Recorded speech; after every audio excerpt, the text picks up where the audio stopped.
beyond your wildest imagination. Yes, 303. Very, very excited. Yes. Y'all listen to the Queen of Dancehall representing the Caribbean Rhythm. Check me. 303. Caribbean Rhythm. 303. Good afternoon to my friend. Caribbean Rhythm. How you doing today? Eddie, that song they have me, you know.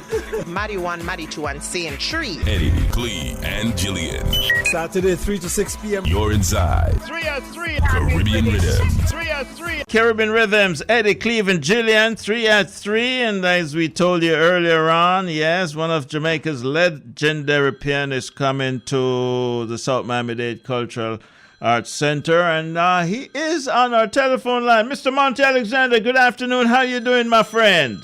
I am doing just great, and it's great to talk to you. All is good. All is good. All is good. I see you're going to be joining us on Saturday, November 5th at the South Miami-Dade Cultural Arts Center. Your show, you bring a special version to jazz, a special approach, I should say, to jazz. Tell us why. Well, let's see. Born in Kingston, Jamaica, and all of what that great heritage of culture is got down into my soul and my being, and I carry that in a very deep way all through my early years.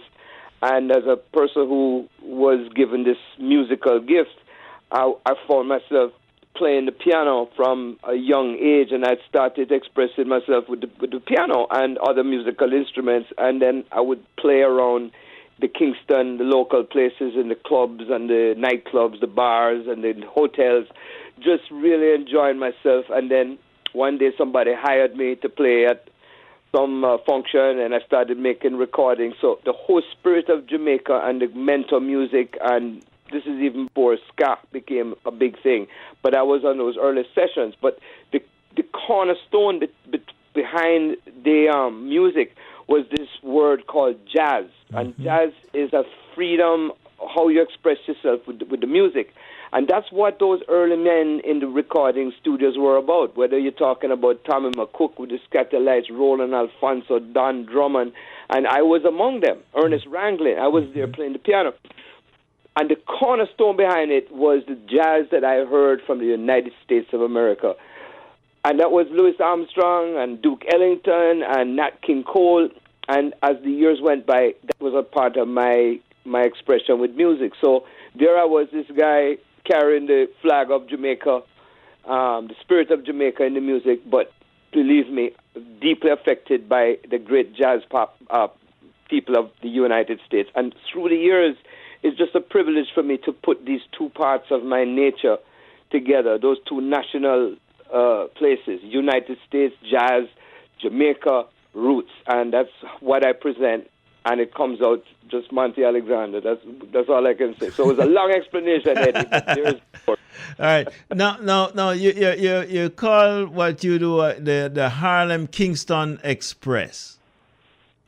That's a phrase that came to me and a desire to express to music listeners that indeed I bring my journey, my history as a person, not just a musician, coming from Kingston and ending up playing at places of great jazz places in Harlem, even quite a few years ago. And it kind of represents a sort of like an imaginary railroad, the tracks between Kingston and Harlem, my life, my music, my history, all the adventures I've had, and I've traveled the world and have been doing so for quite a few years now. So Harlem Kingston Express is my experience, and I bring it out when I perform with my terrific musicians.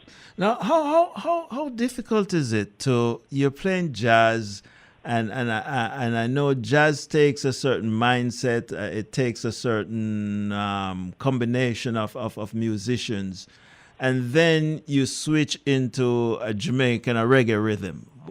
How does that work musically?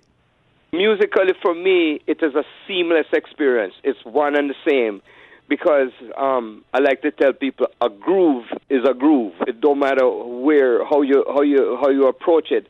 And I celebrate in the music. Here's what it is: even more so than the music, is a life expression.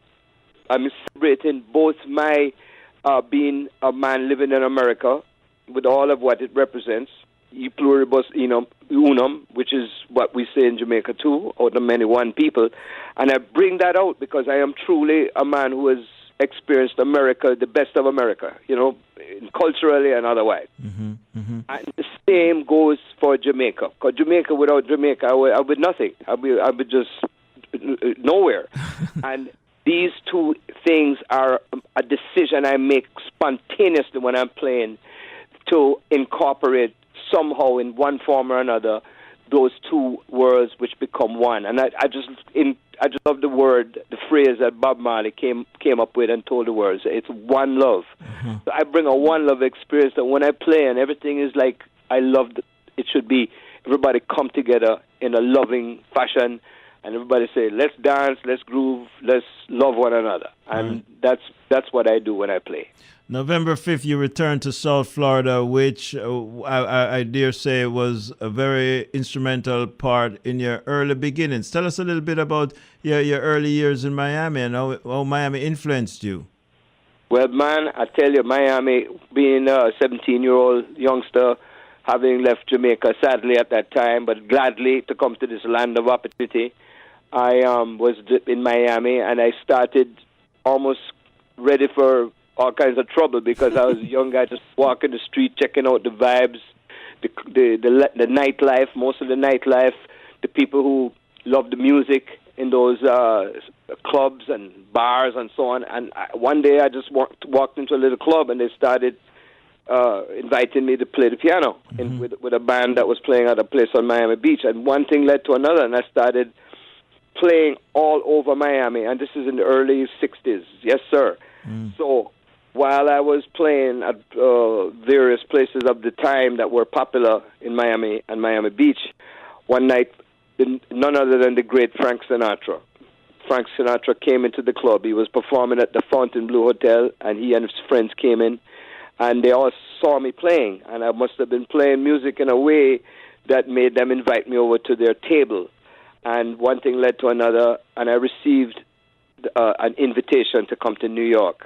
And that's how I got to New York City and got into, let's say, a more high-profile scene with jazz and art and music.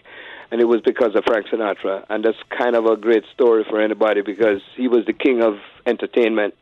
And I started to interact with everybody. And Miami especially, where I knew all the wonderful artists of the time, playing music, and other walks of life. So I was so well a part of it in the 60s and in the 70s. And I sound like a old guy, but believe you me, I was full of enthusiasm, and I still feel the same way. And yes, sir, to come back to Miami in this fashion is a thrill for me. Let me tell you, I can't wait to play my music and have a crowd of people that can relate to it, just from Jamaica as well as USA jazz fans. Well, we're gonna fill that room with a number of Caribbean people who will give you a good vibe when you're here at the 5th. But you're fortunate because when I look at some of the folks that you've had the opportunity to work with, I see names like Miles Davis, Count Basie, Milt Jackson, Roy Haynes. I mean, these are legendary musicians that are of very iconic in the jazz world, and you've had that experience.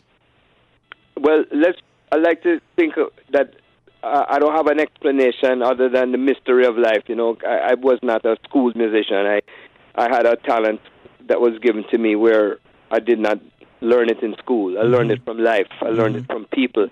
One of the things I must have always had, whether it was Jamaica or New York, was my level of regard and respect for my elders. I'm serious about this. And I mean the artists, no matter what kind of lifestyle they were having, because I was in America back in the 60s when a lot of musicians were deeply caught up in substance abuse. And I was thankfully able to avert that. And one thing led to another. I'm meeting all these great musicians. Dizzy Gillespie. I met Miles Davis when I was playing at Gillies, the club in New York where Sinatra used to hang out with his friends, and I was playing the piano there. I played for Sinatra, accompanied him, and I met Miles Davis, among other people. I met Count Basie.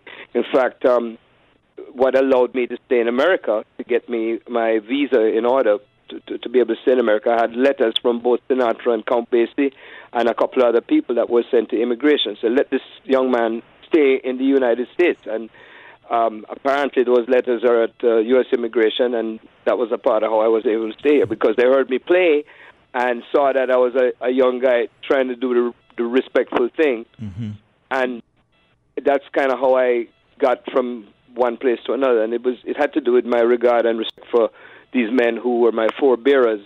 And I love their music. I love the whole what USA provided, even in the cinema, in the movies. There was, in fact, sitting in the Carib Theatre and the Palace and the Gaiety and the Globe, all these theatres in Kingston, I used to just sit there and dream of being among those masters of music, from the pop music, the rock music, the R&B music, to jazz, the pinnacle of the art form. If you talk to, when you hear Bob Marley phrase those words that he's singing, he's so coming from a jazz perspective.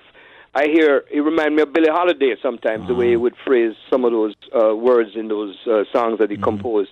So it's all connected. Right. The whole thing, whether it's jazz from New York or blues from Mississippi or Dixieland, it's all connected by a common human spirit. So there you go, another long explanation. Well, listen, Monty, I just want to say thank you so much for what you're doing. We're looking forward to watching you perform November 5th at the South Miami-Dade Cultural Center. And we're gonna. I'm gonna bring all my friends down there to shout and have a good time. So we enjoy that performance. That's wonderful, Eddie. That is I treasure that experience that we can look forward to, and to be playing the music, and to bring my observations with the music and the culture of home Jamaica, lined up with the jazz life that I've experienced that brought me this far, and I can't tell you how happy I'll be to know that some folks from down the way sitting in the audience, and also old friends from Miami who were about jazz music, who knew me from way, way back. And I can't tell you how happy I am to be coming back down there to lick up a few tunes. You know what I'm saying? All right. Monty Alexander, good talking to you as always, and we look forward to seeing you perform here at the South Miami-Dade Cultural Arts Center on November 5th. You have a good weekend, my friend. The same to you, and a true pleasure, joy talking to you, Eddie. Keep rocking. Keep moving. Right. Great. Monty Alexander coming to town on November 5th, the Harlem-Kingston Express. Go see him, get your tickets. It's going to be a lovely, lovely night. I'm going to be there, so join me and let's enjoy some of Monty's great music.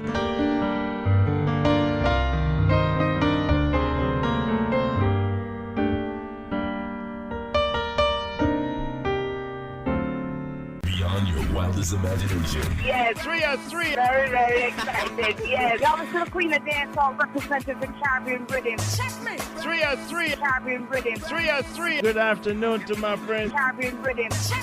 How you doing today? Eddie, that song they have me, Maddie 1, Maddie 2, and Saint 3. Eddie, Clee, and Gillian. Saturday, 3 to 6 p.m. You're inside 303. Caribbean Rhythm. 303.